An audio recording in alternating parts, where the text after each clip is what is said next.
Hello दोस्तों, मैं pilot Manoj आपका हार्दिक स्वागत करता हूं आपके अपने YouTube channel talk with pilot Manoj में। दोस्तों, आज अपन जो चैप्टर थर्ड है रेखा, उसका पार्ट 2 करेंगे और उसमें जो लॉन्ग ब्रेक और शॉर्ट ब्रेक लाइन थी उसके बारे में अपन देखेंगे और फिर अपना चैप्टर आगे बढ़ाएंगे। तो दोस्तों, जो मैंने पिछली क्लास में आपको शॉर्ट ब्रेक और लॉन्ग ब्रेक रेखा बताई है उसके बारे में छोटी सी अपन थ्योरी है वो भी देख लेते हैं। तो पहली है आपकी शॉर्ट ब्रेक यानी लघुखंड रेखा। ये कौन सी होती है? जी प्रकार की रेखा होती है। ठीक है, जी प्रकार की रेखा होती है। ये रेखा क्या होती है? जो मशीन, मैंने पहले भी बताया था, जो मशीन के पुर्जे होते हैं उसकी ड्राइंग दिखाने के लिए इस प्रकार की रेखा का प्रयोग किया जाता है। यानी जो पुर्जों के कुछ हिस्सों को अपन ना दर्शाने के लिए उस भाग को अपन हटाते हैं ना, तो उस जगह अपन इस रेखा का प्रयोग करते हैं। ठीक है, इस रेखा की मोटाई 0.4 से 0.5 mm तक होती है। इस रेखा को अपन फ्री हैंड, ये ऐसे फ्री हैंड बना सकते हैं। ठीक है, इस रेखा का प्रयोग छोटे भाग के खंड को दर्शाने के लिए किया जाता है। कोई इतनी डिफ़िकल्ट नहीं है, नॉर्मल सी थ्योरी है। आपका आई होप आपको समझ में आ गई होगी। आगे बढ़ते हैं अपन। फिर आती है आपकी लंबखंड रेखा है यानी लॉन्ग ब्रेक लाइन। ये कौन सी आपकी? डी प्रकार की रेखा है। ये आपको नाम याद होने चाहिए ना, है ना। तो ये रेखा कैसी होती है? जिगजैग होती है, जैसे मैंने ये बनाई थी उस टाइम। इस तरह से ये रेखा होती है आपकी, जिगजैग लाइन होती है ना। और इस रेखा का उपयोग कहाँ किया जाता है? इस रेखा का उपयोग कहाँ किया है? यानी इस रेखा का उपयोग उस जगह किया जाता है जहाँ कोई लंबी वस्तु है ना, या कोई लंबा भाग है। उस भाग को दर्शाने के लिए इस रेखा का प्रयोग किया जाता है ना। किसी भी भाग की रेखा के रूप में पूरा न बनाकर उसके बीच बीच में नियमित अंतरालों मुख्य हस्तरेखा जिग्र रूप में प्रदर्शित करते हैं। इन रेखाओं का प्रयोग किया जाता है। ये देखो, मैंने जो लाइन बनाई है उसी के बारे में इस रेखा ये लाइन लिखी हुई है ना। फ्री हैंडली बनाते हैं, नियमित अंतराल में बनाते हैं, है ना। मेन इसका काम क्या है? किसी बड़े भाग को दर्शाने के लिए, यानी बड़े भाग को छोटी सी जगह में दर्शाने के लिए इस रेखा का प्रयोग किया जाता है। डी प्रकार की रेखा होती है। ठीक है, फिर आती है आपकी हिडन लाइन या अदृश्य रेखा। ये आपकी रेखा होती है ई प्रकार की रेखा। आज के अपन रेखाओं के बारे में पूरा पढ़ लेंगे। इसके बाद आपको मैं पढ़ाऊंगा लेटरिंग एंड नंबरिंग सिस्टम। इसके बाद आपकी डायमेंशन प्रोसेस कैसे होता है, डायमेंशन के किसी ड्राइंग में डायमेंशनिंग कैसे करते हैं, यानी विमाओं का विमाएँ कैसे खींचते हैं, उसके बारे में अपन एक दो लेक्चर में इस चैप्टर को अपन ओवर कर देंगे। ठीक है दोस्तों। तो अदृश्य रेखा और हिडन रेखा क्या है? इस रेखा के द्वारा वस्तु का छिपा हुआ भाग यानी जो हिडन पार्ट होता है उसको दर्शाने के लिए किया जाता है। जैसे मैंने डायग्राम बना रखा है ना, ये जो लाइन है आपकी ये हिडन रेखा है ना। अब देखो, जो ये आपकी कंस्ट्रक्शन लाइन है उससे काफ़ी कितनी एकदम पतली है ना। कंस्ट्रक्शन लाइन की तुलना में हल्की होती है। ठीक है, मतलब हिडन लाइन का मतलब है जो आपको पार्ट दिखाई नहीं देता है ना, उस पार्ट को दर्शाने के लिए अपन हिडन लाइन का यूज़ करते थे। वही लिखा हुआ है मैंने जो थ्योरी में, वही लिखा है जो बोल रहा हूँ ना। किसी वस्तु के व्यू में जो चीज़ें दिखाई नहीं देती उसे डॉटेड के द्वारा दर्शाया जाता है। ठीक है, ये रेखा 2 mm से 3 mm तक, मतलब बीच बीच में डैश करते हुए बनाई जाती है ना। इसमें डैश मुख्य रेखा मेन लाइन में लगभग 60% पतले होते हैं, है ना। मेन लाइन से, जैसे कि ये मेन लाइन है आपकी, मतलब कंस्ट्रक्शन लाइन, उससे 60% पतले होते हैं। ठीक है, आगे बढ़ते हैं। सेंटर लाइन या केंद्र रेखा, ये आपकी कैसी रेखा होती है? जीवन प्रकार की रेखा होती है ना।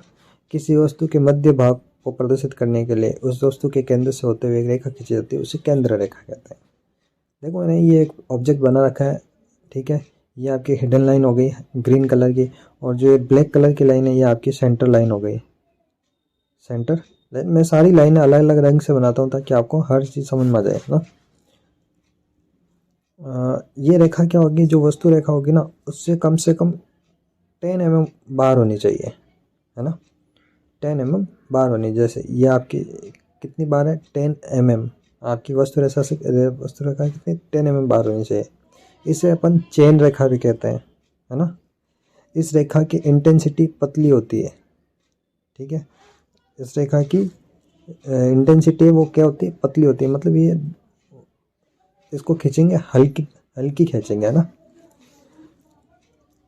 और यही सेम वो जो आपकी अभी लाइन पढ़ाई थी मैंने, ये वाली हिडन लाइन उसी की तरह होती है, लेकिन ये कुछ अलग दिखाई देती है ना।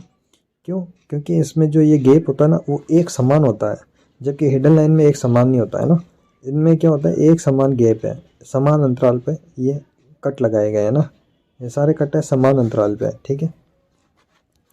और इसका दूसरा नाम है सेंटर लाइन, सिमेट्रिकल लाइन या ट्रेजेक्टर लाइन, ठीक है दोस्तों।